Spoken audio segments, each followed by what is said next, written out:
В небольшой деревне, утопленной во мгле темных лесов, легенда о древнем зле пробудилась после многих столетий сна.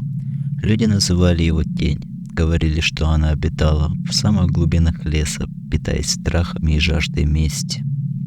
Однажды молодой парень по имени Алекс отправился в поиски приключений, не веря в древние легенды. С факелом в руке и надеждой в сердце он двинулся вглубь чаще.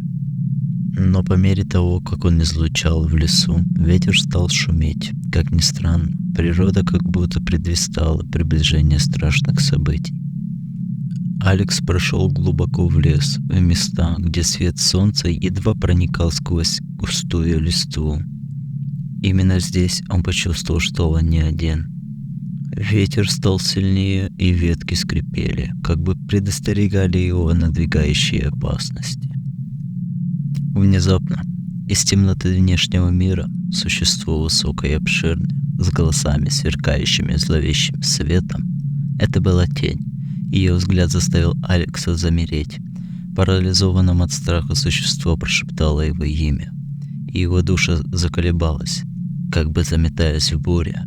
«Ты пробудил меня из векового сна», — сказал тень, и ее голос был как звук холодного ветра, «и теперь ты заплатишь за свою невнимательность».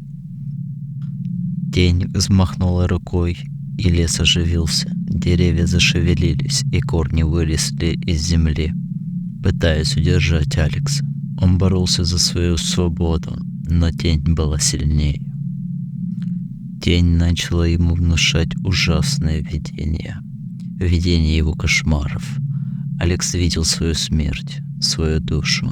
Это настоящая зловещая сущность. Он кричал от ужаса, но его крики показали беспощадную тьму. Но в последний момент, когда показалось, что он теряет разум, Алекс вспомнил о старом амулете, который он нашел в своем доме. Он вытащил его и поднял в воздух, пронзая светом. Свет амулета ослепил тень, и она издала страшную боль. И тьма начала отступать. Алекс понял, что амулет — это огромная сила, которая может защитить его от зловещего существа.